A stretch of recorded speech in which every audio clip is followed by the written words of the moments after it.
Hello, and welcome to Stand With Us TV Live. Thank you for joining us from wherever you are around the world. I'm Rena Nasser First, Executive Director of Campus Affairs here at Stand With Us, and I'm joining you live from New York, Brooklyn to be exact. Our segment today is part of our Campus Frontlines series, where we break down and discuss campus issues with professionals and student leaders. Over the last few weeks, we've all seen social media platforms become infested with more anti-Semitic rhetoric than ever before. Today, I'm joined by three young activists who are standing up for Israel every single day on their social media platforms and in every other facet of their life. These young leaders are truly influencing and impacting the pro-Israel community around the world, especially college students who are facing the brunt of this hate both online and in person. Let's introduce you to our amazing panelists. First, we're going to start with Jess Green, the founder and CEO of Challah Batgirls, a platform dedicated to combating anti-Semitism and advocating for Israel. In May 2020, Jess noticed a rise in anti-Semitism on social media and decided to build a team to combat widespread hate online. She utilizes a variety of methods and platforms, including infographics, Instagram Lives, and TikTok, to engage over 16,000 followers. Please welcome Jess Green. Our next panelist, known as Westside Gravy, is a musician from San Diego, California. As a recent graduate of the George Washington University in Washington, D.C., he majored in Judaic studies and hopes to take his passion for Jewish history and culture into the field of education. Westside Gravy is actually his pseudonym for his musical endeavors. As a rapper and producer, his art reflects important aspects of his life, from lighthearted songs about Southern California culture to conscious tracks about his identity and community. Please welcome Noah Shufutinsky. Our final panelist, Isabella Hazan, is a current law student at the University of Ottawa. She has worked at the Israeli Consulate in Public Affairs and Diplomacy. And in addition to being awarded a Merit Scholarship and Dean's List this semester, she's the Associate Director of Honest Reporting in Quebec, where she works to ensure media accuracy and combat bias. She's also the founder of Humans for Humanity, a youth grassroots movement where, through her work as a proud Zionist, she promotes decolonizing Jewish identity and inter-community bridge building. Please welcome Isabella Hazan. Each of you must be so busy creating content for your online communities, so we so much appreciate you taking the time to join us today and tell us a bit about your work. Noah, we'd love to start with you. Hi, so for me, I think a big part of my activism and my story comes from the fact that, you know, the love for Israel, the love for Eretz Israel and Am Yisrael, meaning the land of Israel and the people of Israel, the nation of Israel, was a key part of my Judaism growing up. I moved around a lot. I was raised mostly in San Diego, California, but I moved around throughout the United States because my dad was in the U.S. Navy, and now I'm lucky enough to be living in Hadera, Israel. And for me, I think that my background being a Black American and a Russian American Jew definitely influences, you know, my love for homelands. The idea that I come from people who have been, you know, persecuted and prevented from connecting to their homeland institutionally throughout history. And the fact that nowadays we have a place that we can go, that we can be safe, is something that I think is really important to cherish and also to honor those who sacrificed so we're able to benefit from it. That's amazing. Thank you for sharing. Jess, how about you? What's your background? What's your family's background? And how does that inspire and influence your activism? Absolutely. So I'm originally from Baltimore, Maryland, and I attended Jewish day school my entire life. From preschool, I was in the Mommy and Me class in our synagogue. And then from kindergarten through 8th grade, I went to egalitarian school where it was a mix of everybody. And then after that, I actually attended a modern Orthodox high school, which my family is conservative, so it was really all new to me. But that's where I really was able to grow my Israel activism background. In lower school and middle school, of course, they had taught us that Israel is our homeland and to love Israel. But then in high school, they really gave us those tools on how to go out into the world and share our love for Israel. When I got to college at the University of Miami, I kind of faded out because I had all that Jewish and Israel my entire life, and I wanted to go find something new, but at the end of the day, I couldn't stay away. So my sophomore year, I spent a summer in Israel, and at the end I said, I can't just leave the summer not doing anything for a country that I love and a community that I care so much about. So I came back to my campus, I joined our Israel Club on campus, and I really just began my activism. And then when COVID hit and everything went online, so did my activism, and that's when my account Hollaback Girls was born. We're so lucky that you had that inspiration and have been sharing that with so many others online. And we'll get to talk a bit about your work and Noah's work, and of course, Isabella's work as we go through this program. Isabella, how about you? Tell us about your background and how that inspires you to be an Israel activist. First of all, thank you for having me, Noah and Jess. I'm very inspired by both of your work. I follow you guys very closely. And I'm a Jew from Judea, like all of us. And to me, speaking about Israel is not just activism, it's just being a Jew, being a proud Jew. And my family's diaspora experience was in Morocco. And we were always known, wherever we were throughout the world, it's a universal Jewish experience that we are Jews, Jewish Moroccan. And this is an integral part of our identity. And to me, our indigenous connection to the land is something that needs to be spoken about more. And that's where my passion for Israel comes from. I think it's very important for us as Jews to take back our narrative and to be the ones who are telling our story. And that's, I guess, a little bit why I'm involved in this space. What's so amazing is that each of you represent such diverse Jewish communities, and that playing such a big role in your activism has to be inspiring for the thousands of people that are tuning in right now. For those of you that are watching, tell us where you're tuning in from. Tell us who you are and why you're connected to this, why you are committed to Israel activism. If you have any questions, write them in the comments section and we'll try to get to as many as possible. As we know at Stand With Us, one of the places that the battle is fiercest when it comes to Israel and anti-Semitism is on social media. Isabella, I'd love to know, why is being active on the digital frontier so important to you when it comes to Israel and the fight against anti-Semitism? Because the fight against anti-Semitism is intrinsically linked to Israel. And I believe strongly that as much as there's a war waged against the state of Israel, there's an ideological war waged against the Jewish people, and it manifests itself through some sort of warped social activism, and it couldn't be further from the truth. So as Jews, it is so important for us to reclaim our story, and as Zionists, to be saying what is a Zionist, the belief that Jews have the right to self-determine in our ancestral and indigenous homeland. It's important for Jews to define and for Zionists to define what Zionism is. And I think a really big part of this problem is that there are people who are speaking over Jewish voices. And this is why it's so important for Jews now to be vocal online. And I strongly believe that the only way to combat anti-Semitism is to be proud Jews. And we've seen it in history, and we've seen that when we are proud and when we are united, we are strong. And our strength is truly in our unity. And I'm really inspired by so many people who started to speak up. And I know that we've been inundated with hate via misinformation. But shows like this and activists like Jess and Noah really give me hope. So that's my 2 cents on it. And activists like you are part of that circle also, in empowering communities to have that Jewish pride and that Zionist pride. It's so important. It really is. It really is. Jess, with Hollaback Girls, this incredible platform that you've built that educates people in so many different ways, what's your approach to online activism? How do you engage with students and other followers through this medium, through this platform that you've built? So the Hollaback Girls is a group of 6 of us, and we all work together to really first fight anti-Semitism daily, but our second message is making sure that the community never feels alone. Oftentimes, we're really outnumbered when it comes to certain topics and issues, and a lot of our followers feel like they're fighting an issue and they're the only ones doing it.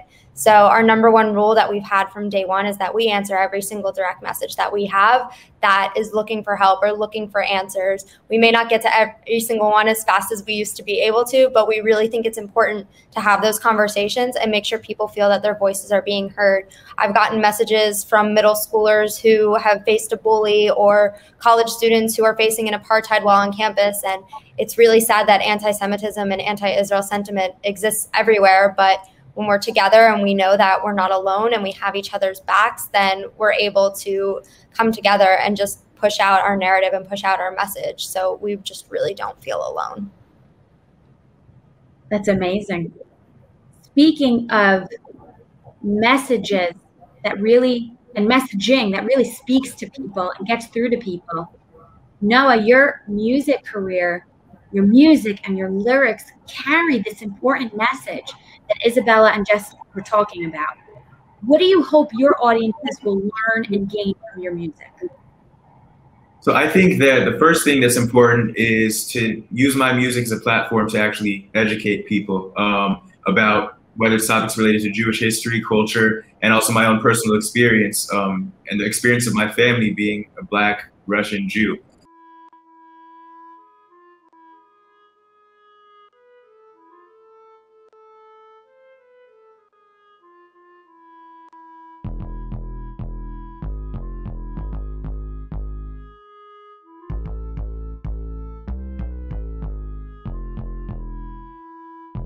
I'm a proud part of the diaspora. We ain't gonna play the victim. They get mad every time we're standing up. I'm proud of my people, what we accomplish. You're crazy if you think some rocket barrages will stop us. I think that on top of that, something special about music and specifically hip hop is it humanizes, you know, the person who's actually creating the music. It humanizes the creator. Hip hop has had a history of breaking down, you know, all people across the globe like certain things. They like hanging out with their friends. They like talking about issues that are social or political and sharing them with the world and expressing that. And they also like sharing their culture. And you get to see like hip hop creates a window into different creators' worlds. So you can listen to music and be and an album of someone from Compton and the Bronx and London and Israel and Ghana. And you can kind of hear what are those, like, how does someone have fun with their friends? What are social and political issues that are important to those people throughout the world? You can hear that through an album. So for me, I'm trying to tell my story, and I think it does a big part to humanize the Jewish story, to put behind it. So a lot of my music is conscious and political and cultural. And I think that gives people sort of a window into the Jewish cultural experience. And a lot of it is also just fun and enjoyable music to listen to, because at the end of the day, you know, we're also humans. Jewish people are humans. We're always put in this position where we feel like we have to always fight back against something. But it's also important for people to see and get that representation that we are holistic human beings in the world who have our opinions the same way as everyone else does and have our own culture that we want to share the same way as everyone else does. We've seen a lot of young people, of course, including yourselves, engage in conversations about Israel online. If anything, it's probably been the easiest that it's ever been, but it's also come with some challenges. Isabella, how has digital discourse around Israel and the conflict shifted within the last few weeks since the most recent escalation? And what do you understand to be that biggest challenge, and how do you hope to address that challenge?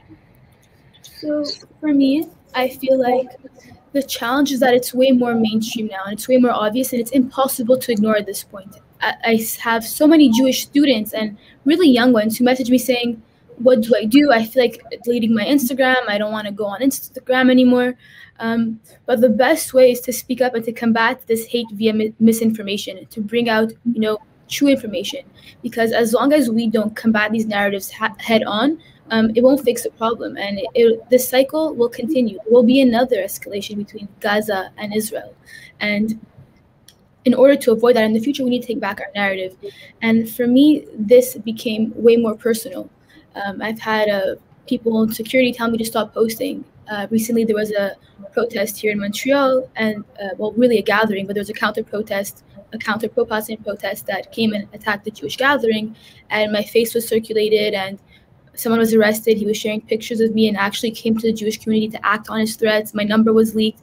So to me, it became extremely personal. And I realized that the hate that we see online well, the people who are online, they exist in real life, and this one-sided rhetoric and one-sided allyship is what leads to the demonization of the Jewish people, not just Israel, and it will manifest itself violence. So to answer your question, how I see it, to me, it became way more real. That this hate has consequences, and we see it. The people, like Mia Khalifa who posts, or Bella Hadid, maybe they're not violent, but those who commit violent acts believe what they believe, and they use it to justify it. So anti-Semitism has always been on trend, and it was once rooted in science. Semites, the Will Moore who coined this term and created a whole movement. Now it's anti-Zionism. Two movements that are not created by Jews, really counter movement to the Jewish people and our aspirations. So we must combat this, and we must combat it because it's real. And we need to create safer spaces for Jews in the diaspora. So that's how I see it. Thank you for sharing, especially some of the consequences that you've faced for your activism.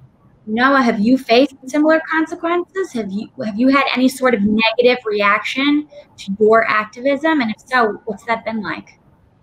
Yeah, I absolutely have. Especially after I post songs like Diaspora, or Yahud, or even Khalas that I've released in the past over the course of the past few years. A lot of it is online. Things like death threats, a lot of people commenting anti-Semitic tropes, slurs, racist slurs and racist tropes against trying to attack me for my identity, being Black and being Jewish. I think that I've also experienced it in person on campus. I've had people sort of follow me around, and I guess like their intention was to try and intimidate me, but a lot of times it was kind of, there are ridiculous situations. I'd have people passive aggressively be like, "Hey, I listened to your song," and honestly, my reaction is thank you, because you helped, help the algorithm, help the metrics go up, and more people are going to hear it and hear the message. But I do think that all in all, like, that is a crazy thing that a lot of people my age are experiencing, because these are, like Isabella said, real people who are sitting behind a computer spreading hate. And even if the individual who, posts a comment is not really gonna come to my hometown to shoot up my concert, as people have said, it normalizes that idea that violence, threats against Jewish people is acceptable, and it makes it commonplace, and it makes it something that even for us, like for me, I read these things at this point and I'm like, it's another one, it's kind of expected, but it shouldn't be like that. It shouldn't be a normal thing. Like for me, like it may seem expected, but it normalizes it for people who haven't necessarily been in this sphere for a long time, and shouldn't have to always put up with feeling like they need to justify their humanity. Jess, through your platform, you are supporting students and interacting with students who are dealing with all kinds of hate and anti-Semitism. How do you stay motivated yourself, and how do you keep them motivated to keep doing what they're doing? Absolutely. So we actually learned our biggest lesson back when there was controversy surrounding the vaccination distribution. And I had posted an infographic about debunking all the horrible claims that we had been seeing. And that was the first time that I really experienced personal threats to the fullest, where people were taking my face and taking my name and just really putting them out there and really slandering me. And it was really hurtful at the time. And I was spending all my time trying to answer all these messages that were so horrible, I can't even repeat them. And I was like, well, like, that's not true, or they were just making horrible claims that I was trying to combat them. And that's when I realized that those people were really a waste of my time, and they were really crawling under my skin. And it had bit me when I had a conversation with someone and I was explaining fact, and they had doctored the entire conversation to make it look like I was saying one thing to one thing and one thing to the other. And it was just horrible. And people were coming in and saying, you don't have factual sources, you don't know what you're talking about. And I just went back and I said, look, they doctored the conversation. But by then, his 1 million followers beat out my couple thousand, and it wasn't worth my time in the end. And I had learned my lesson then, that when we had the recent escalations and I made another similar post debunking all the horrible claims we were seeing then, I learned which conversations to engage and which ones to ignore. And right before it happened, we actually had to take a step that I know Noah and Isabella can't do, but we did remove our profiles from our page just to protect our safety, because we were getting some serious threats, and I wanted to protect not only myself, but my team from any horrible thing that could happen. So that's something that we were fortunate and able to do. And it was a last resort, but we were able to have all those conversations that we needed to and get rid of the ones we weren't able to. Something that really kind of motivated me is, even if I got 100 messages telling me what a horrible person I am, or a baby killer, or whatever, the ones that inspired me and kept me going were the, hey, I just sent this to my friends and they read it and they didn't even realize that there was another side to the story, or hey, you taught me something new today, or I was able to share this on my page and I see all my friends share it. Or even something as simple as my friend who I had met in middle school, they texted me and said, hey, my entire sorority is sharing your infographic, like everyone's learning something new. And it was just so exciting to see that the right information was getting out there. And even though we were getting all these threats, there was something positive that came out of it, and somebody somewhere was learning the right facts.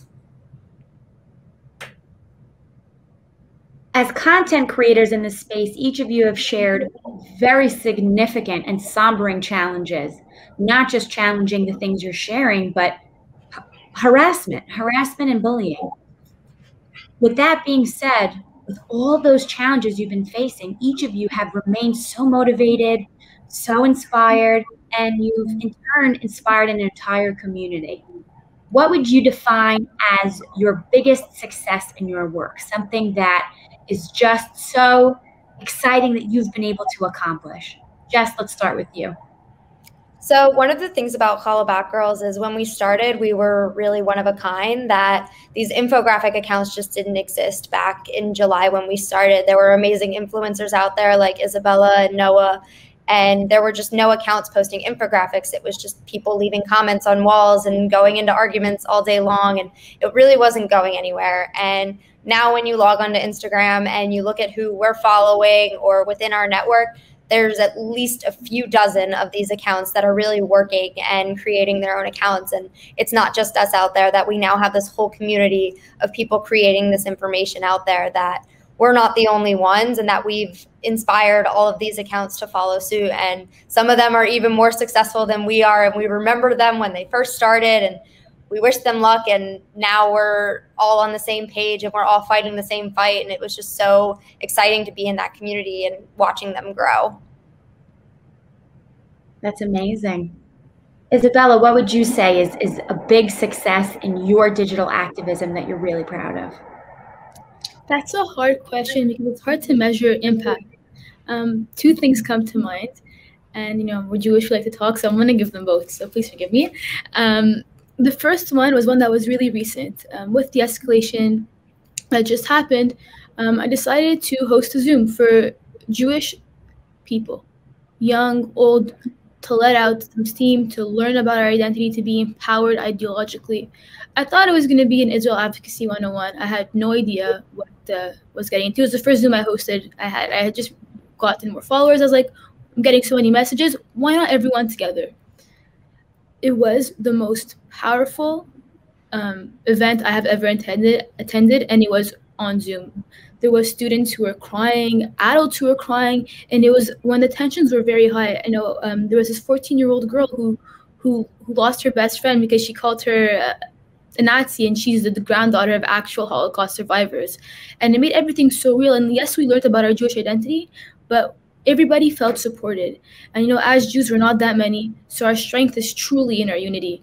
And it was a moment of Jewish pride, resilience, and it wasn't like we're all sad for ourselves, a pity party. No, it was very empowering, and there was this wave of empowerment and Jewish pride, and to me that was extremely impactful, and it was fantastic. That was recent, and that was an event I'll never forget. It was truly amazing, everyone who shared their stories. But there's one more event that wasn't so recent. It was a debate I did with Mohammed Albana. He is from Gaza, and I met him on TikTok. And he would share my stories, and I would share his, and the ones that we agreed with, the ones that we want peace. And he has a community of a huge community of pro-Palestinian activists, and just in general, he speaks a lot about Islam. And we were able to get on a debate together, and it didn't end up becoming a debate. It was a conversation, and we really met and had this common ground.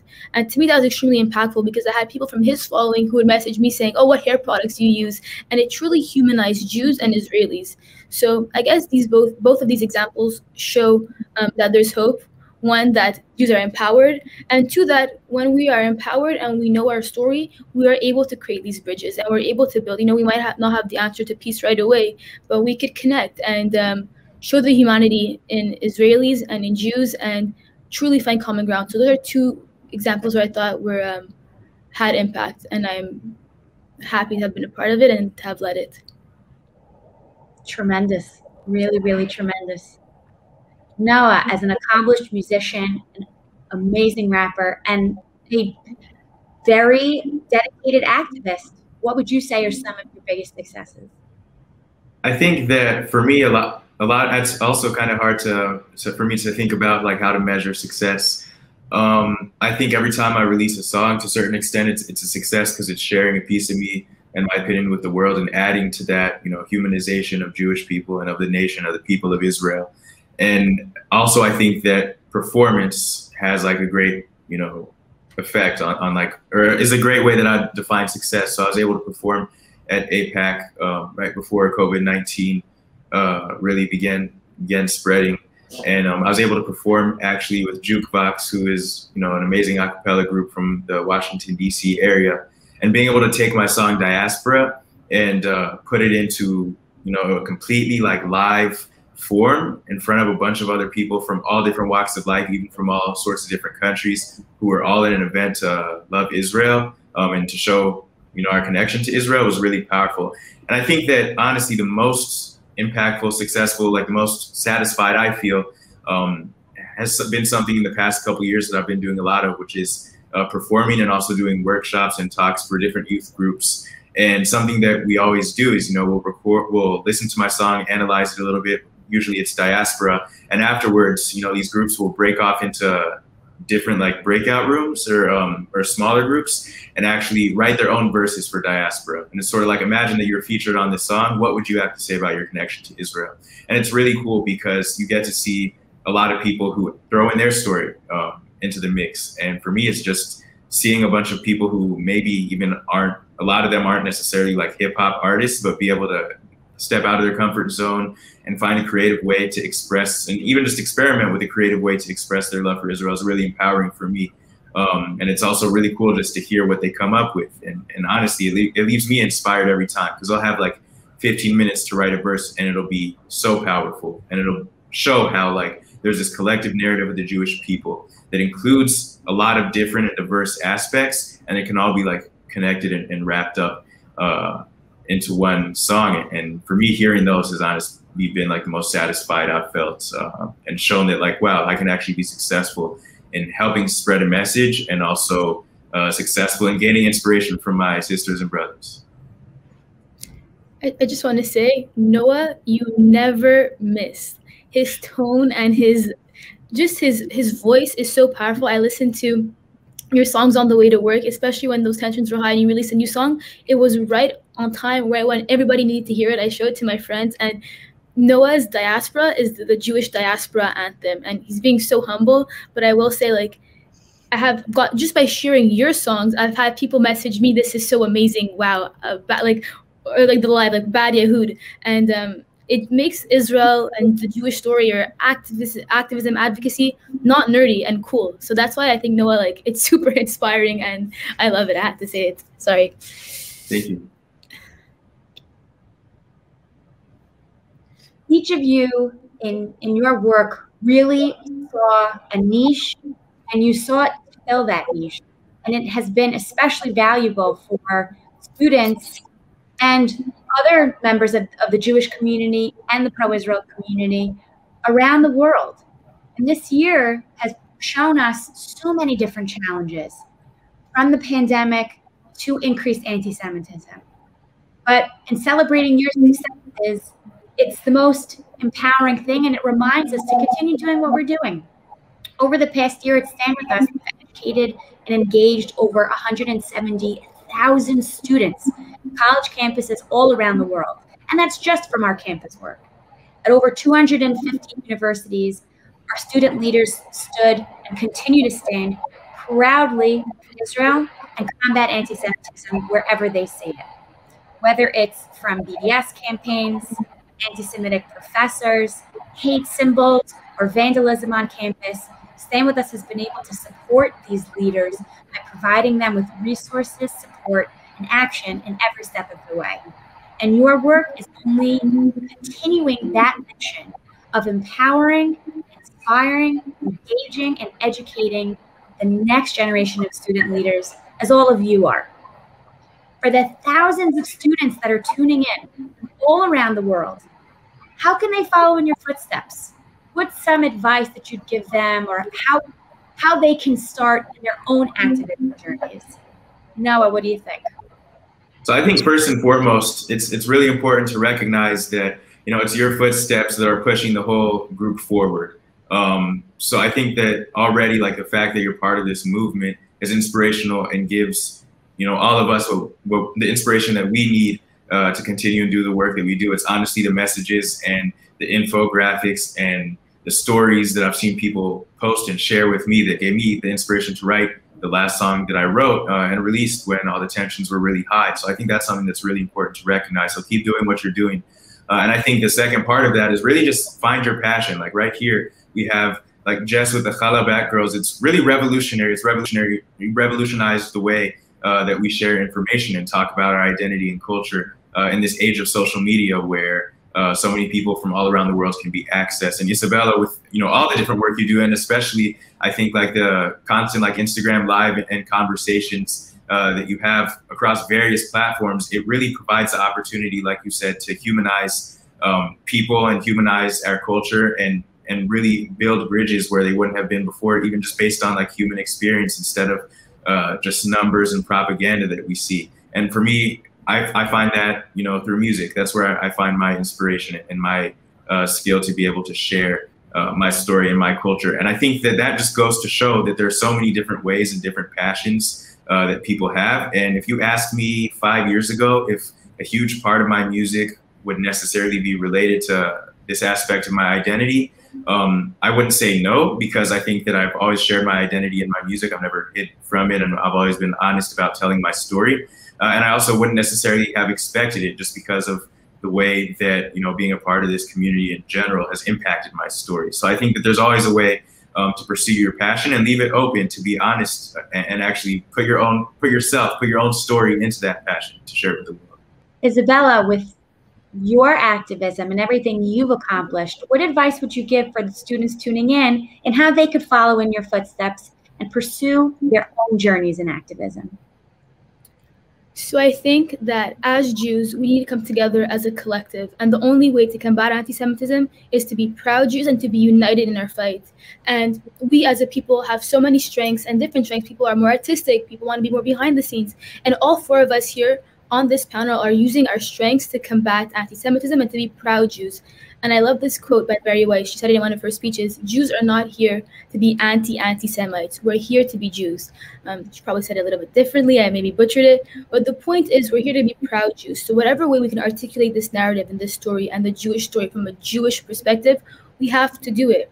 And Jess is amazing at translating important information and facts. Noah is a great storyteller through his music. I hope to one day use my law degree to help the Jewish people. And Hillel Neuer and Nitzana Darshan Leitner are people who inspire me in their paths. And I think if we use our strengths and we use it in creative ways, if you're a doctor, to create programs between Israel and your faculty or whatever it is, there are so many ways, and be creative about it. You will never have to do something that you don't want to do, and you shouldn't. So find what you love and channel your Jewish pride and find a way to do it. And I think there are so many ways. Noah and Isabella, those are great recommendations.